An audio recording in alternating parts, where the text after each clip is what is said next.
I was staring at the screen, trying to finish a presentation I had rehearsed in my head 100 times, when the email arrived. Subject: Urgent HR meeting. Please report to conference room B immediately. There was no explanation. No context. Just a timestamp and my name. My stomach dropped. I glanced across the room. Claire was standing by the coffee machine, laughing with Rachel from accounting. Her long auburn hair was tied in its usual high ponytail, and she looked as calm as ever, sipping her latte like nothing in the world could bother her. She didn't look at me. Not even once. Strange. We usually exchanged a quick thumbs up or at least a smirk before any big meeting.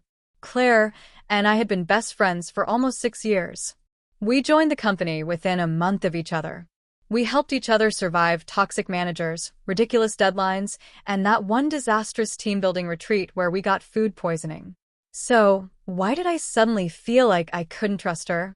As I stood and walked toward the elevator, a cold sweat broke out down my back. I couldn't explain it, just a gnawing feeling in my gut that something was wrong. Really wrong. The hallway to conference room B felt longer than usual. The fluorescent lights buzzed above me like an omen. Every step made my heels echo in the silence. I kept hearing whispers in my head. Maybe it's about the promotion. Maybe someone complained about your presentation. Maybe Claire said something. No. That last one didn't make sense. Claire and I told each other everything. We were more than friends. We were each other's emotional lifelines. Weren't we? As I reached the glass-walled room, I saw 2 people already inside. Mr. Holden from HR and Jessica, the Senior Director of Operations. They didn't smile. They didn't offer me a seat. Emily, Mr. Holden said, clearing his throat. We've received a formal complaint against you. It's serious. I blinked. A complaint? About what? Jessica slid a file across the table. Inside, printed emails, chat screenshots, and performance reviews. None of them made sense. They were stitched together like a Frankenstein monster. My words, but twisted out of context. One chat showed me joking about a client behind their back, except I'd never sent that message. Another showed me missing deadlines I'd clearly met. This isn't right, I stammered. Jessica leaned forward. It's been brought to our attention by someone who worked closely with you, someone we trusted. My mind raced. I tried to breathe, but the room felt smaller and smaller. I was drowning in air. Who? I asked, even though I already knew. The answer came like a punch to the ribs. Claire. They said she provided them with most of the documentation. They said she had been uncomfortable for weeks and didn't know how to confront me directly. Claire? My Claire? My brain refused to believe it. There had to be a mistake. Some kind of misunderstanding. This couldn't be her doing. But as I walked out of that room, barely able to speak, my head spinning, I made the mistake of looking down the hallway toward our desks. Claire was there. She looked straight at me and smiled. But it wasn't the smile I knew. It was something else. Something colder. Something that made the hair on the back of my neck stand up. I didn't sleep that night. Every time I closed my eyes, I saw that smile. Every time I thought about the emails, I questioned my own memory. Had I really written those things? Could she have fabricated them? My hands trembled as I opened my laptop in bed and scrolled through our old texts. Claire and I had shared everything from weekend plans to work rants to inside jokes about our coworkers. It was all there. Or it had been. Because now some of it was missing. Deleted. Whole threads were gone. Conversations I was sure we had wiped clean. Suddenly, I remembered something else. 2 weeks ago, Claire had asked to borrow my laptop because hers had crashed during a Zoom call. I'd said yes, without hesitation. She'd even brought me a coffee the same morning. Now I wondered what she'd really been doing while she had access to my accounts. I opened my emails. I started going through sent folders, drafts, archives. I looked at every message from the past 3 months. And then I saw it. A forwarded email, one I didn't remember sending. It had gone straight to Jessica. Subject line: concerns about Claire's behavior, confidential. My hands froze on the keyboard. This wasn't from me. Someone had used my account. Someone had sent it to make it look like I was sabotaging Claire. Why? Why would she do this? What was she gaining? And then it hit me. The promotion. There was only one spot opening up on the senior strategy team. Claire and I had both applied. The interviews were next week. We had even practiced our answers together. Had that been part of her game? Had she been playing me the whole time? The betrayal burned worse than anything I'd ever felt. Not just because she framed me, but because I believed she cared about me. I needed her to care. We'd cried together, laughed until our stomachs hurt. She was at my mother's funeral. I helped her through her breakup. Now she was turning me into corporate roadkill to climb the ladder. I stared at her name on my phone screen. My thumb hovered over it. Call her? Scream at her? Demand an explanation? No. Not yet. If Claire wanted war, then war is what she'd get. And I wasn't going to fight with tears or anger. I was going to fight with the truth. The next morning, I arrived at the office before anyone else. I didn't stop for coffee. I didn't say good morning to the receptionist. I went straight to my desk, sat down, and opened my personal notebook, one Claire had never touched. Inside were scribbled meeting notes, rough drafts of strategy ideas, timelines, and something else. Tiny inconsistencies that had caught my attention over the past few weeks, but that I had brushed aside. Like the time Claire said she stayed late to finish a report, but the timestamp showed it had been submitted from my IP address. Or when she asked odd questions about my passwords, in case you get locked out again. Back then, I didn't think twice. Now, every moment played in my head like a puzzle I had missed the first time around. I started compiling evidence. Emails, timesheets, calendar invites. I compared metadata from old project files and discovered something chilling. The formatting and time zones on 3 of my submitted reports didn't match my usual settings. They matched Claire's. That meant she had accessed my files, tampered with them, probably on my laptop, while pretending to be helpful. I stared at the screen, my heart pounding so loudly I could barely hear my thoughts. Claire had been planning this, strategically, patiently, and now she was about to get everything she wanted while my reputation crumbled under lies. I stood up and walked toward the restroom. My chest felt tight. I needed air. Space. A moment to think. But just as I turned the corner, I saw her. Claire. Standing by the printer. And she was watching me. Her eyes didn't move. Her expression was blank. Cold. Calculated. We didn't speak. She turned and walked away. Not a word. Not a smirk. Not even fake concern. That silence said everything. She knew I knew. And she wasn't scared. That was the part that made my blood run cold. She wasn't scared because she thought she had already won. Later that day, HR suspended me pending a deeper internal review. I was asked to return my badge, hand over my company laptop. They said it was protocol, but I could see it in their eyes. They believed her. I went home, devastated, but also fueled by something I hadn't felt in a long time. Rage. That night, I didn't cry. I searched, and I found something that changed the entire game. Months ago, Claire had helped me install a project management plugin. I thought she was doing me a favor, but I discovered it gave her backdoor access to track my keystrokes, login habits, and even location data. That wasn't a favor. That was surveillance. She had been spying on me, manipulating me, stealing from me. That plugin had to be reported to the company's IT department, but I needed undeniable proof first. Screenshots weren't enough. I reached out to an old friend of mine, Lena, a cybersecurity analyst I hadn't seen since college. Within an hour of explaining the situation, Lena agreed to help. She accessed the plugin's activity logs. Her words chilled me to the bone. Emily, this was installed using administrator permissions. Someone logged into your account at 2:13 a.m. That's when they gave her full access. But I was asleep at that time, I whispered. Lena paused. Then someone else had physical access to your device. And there it was. The night Claire stayed over at my place because of the broken water heater. She brought wine. We watched movies. I let her use my laptop to check her email. She'd smiled and laughed and even helped me clean the kitchen. all while planting seeds to destroy me. I leaned back in my chair, dizzy from the truth. She didn't just betray me. She studied me, copied me, became me. The next day, I walked into the office with a USB drive in my hand. Security stopped me at the entrance. "You're on administrative leave," the guard said apologetically. "I know," I replied, my voice calm. "But tell Jessica from Ops that if she doesn't take 5 minutes to hear what's on this drive, she'll be the next one on leave for ignoring a massive internal security breach." He hesitated, then picked up the phone. 10 minutes later, I was sitting across from Jessica and Mr. Holden again. But this time, I wasn't shaking. I was steady. Prepared.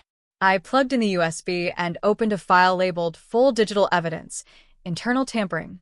Lena's detailed report glowed on the screen. Timeline logs. Keystroke patterns. Unauthorized admin access. Even copies of the fake messages Claire had sent, with metadata pointing to her devices, not mine. Jessica said nothing for a long time. Then she asked, "How long have you suspected her?" I looked her straight in the eye. "Not long. Because I trusted her. Like an idiot." Mr. Holden cleared his throat. "We'll need to escalate this to the legal team and IT security. Claire will be suspended pending investigation." "No," I said sharply. "Not suspended. Expose." They both looked at me. I continued. "She's been lying to you." To the board. And to me. "I won't let this be swept under the rug." I stood up and walked out of the room, my heels hitting the floor with every ounce of fury I'd held in for weeks. As I passed the break room, I caught a glimpse of Claire talking to a group of coworkers. Her face was smug. She hadn't heard the news yet, but she would. Soon. It was only 24 hours later when the news broke internally. Claire had been suspended. Not pending review like me. Not temporarily removed. Suspended. Indefinitely. Rumors spread fast, faster than I expected. People started whispering in the halls. Slack messages were flying between departments like wildfire. But no one had the full picture. Except me. And Claire. I watched from my apartment window as messages poured into my phone. Coworkers I barely knew were reaching out. "What happened? Is it true about Claire? Did she actually hack your account?" I ignored most of them, because there was still one person I hadn't heard from, Claire herself. Until, finally, at 2:07 a.m., my phone lit up. "Claire, can we talk? Just once? Please?" I stared at the screen, heart pounding. After everything she had done, after stealing my trust, my work, and nearly ruining my career, now she wanted to talk? I didn't reply right away. Instead, I opened the voice memos app on my phone and hit record before I texted her back. "Me? Fine. Tomorrow. Noon. Same coffee shop as always." If she wanted to lie to my face, I wanted it on record. The next day, I arrived early and chose the booth near the back wall, the one with the chipped red seat and a perfect view of the front door. I waited. 5 minutes passed. Then 10. Then Claire walked in. She looked different. No lipstick.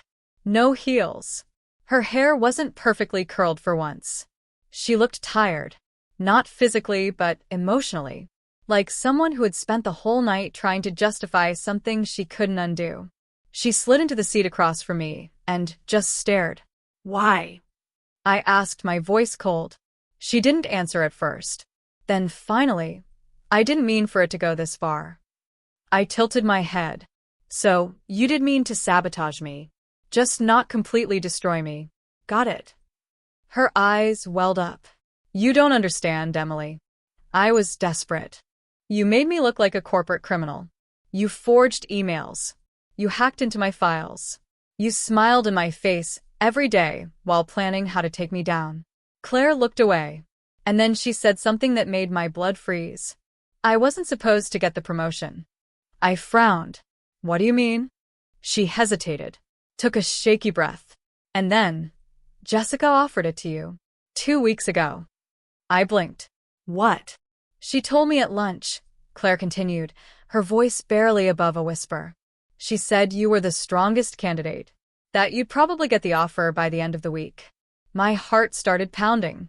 That wasn't in the emails. I deleted the thread from your inbox. I had access, remember?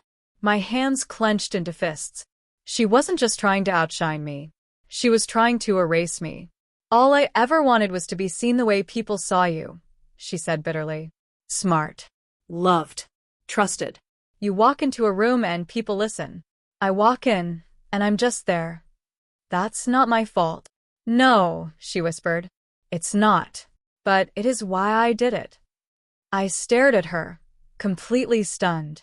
For a moment, I saw the girl I once knew, the friend who cried on my shoulder after her engagement fell apart, who drove me to the ER when I broke my ankle, who once left her birthday party just to pick me up after a panic attack. That girl was still in there. But now she was buried beneath lies, manipulation, jealousy. I shook my head. You could have talked to me. We could have figured it out. But instead, you turned me into your enemy. Claire looked up. I didn't know how to stop once I started. Every lie needed another. Every step felt like it was too late to go back. I leaned in slightly. And now? What do you want now? She looked away. I don't know. Forgiveness, maybe? Forgiveness? I felt my throat tighten. But before I could answer, she whispered, They're going to fire me, aren't they? Yes, I said. They should. She closed her eyes for a long second. Then I guess it's over.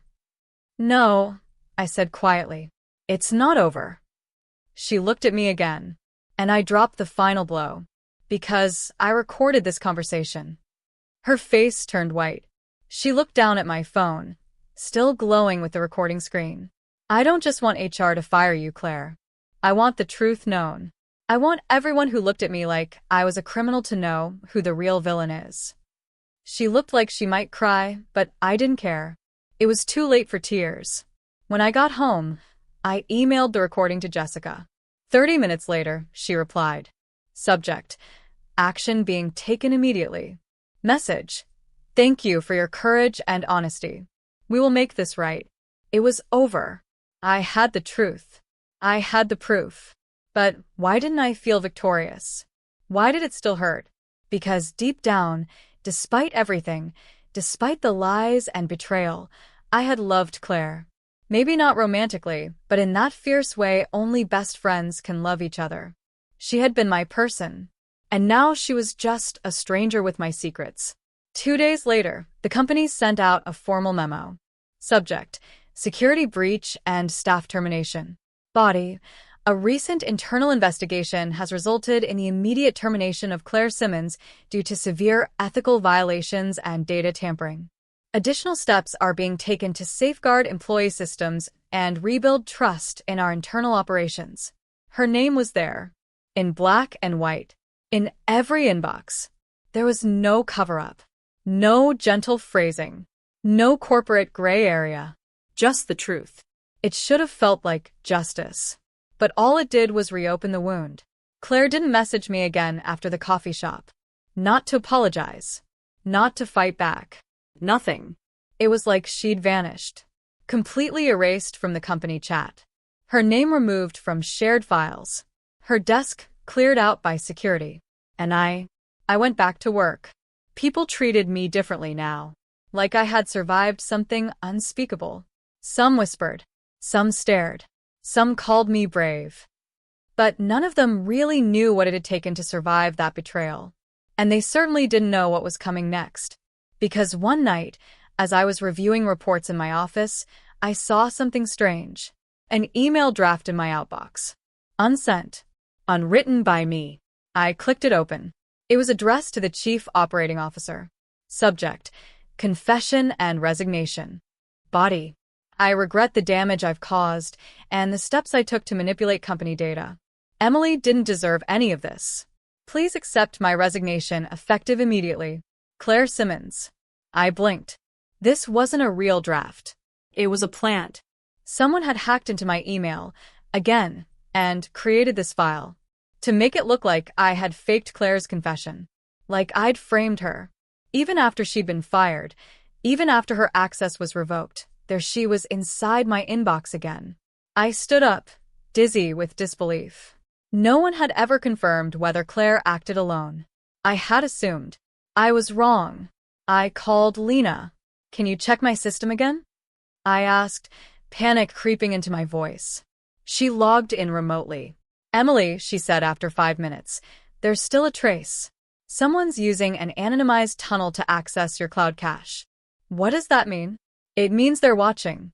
That night, I barely slept. My eyes kept darting to my laptop, my phone, my windows. I didn't know if Claire had help, or if she was acting out of spite, or desperation, or something darker. But one thing was clear. She was not done with me, and I had let my guard down too soon. The next morning, I walked into HR with everything. Screenshots, metadata, the new confession draft file. "I think Claire is still accessing my system," I said, trying to stay composed. "She either still has tools installed, or someone's helping her." Jessica looked at me with a mix of concern and disbelief. "She's been terminated. She has no access." "I know," I replied, "but the system doesn't lie." They escalated it to legal and IT again. That day, the tension in the office was suffocating.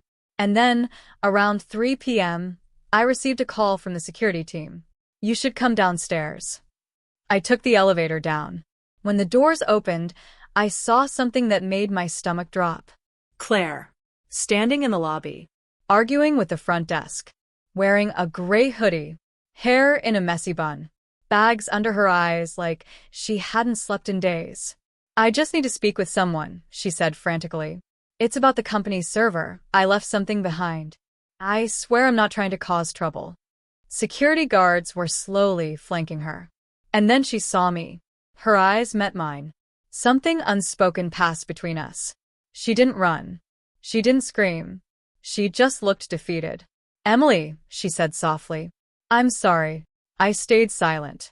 "Please," she begged. I didn't know what else to do. I didn't want to disappear.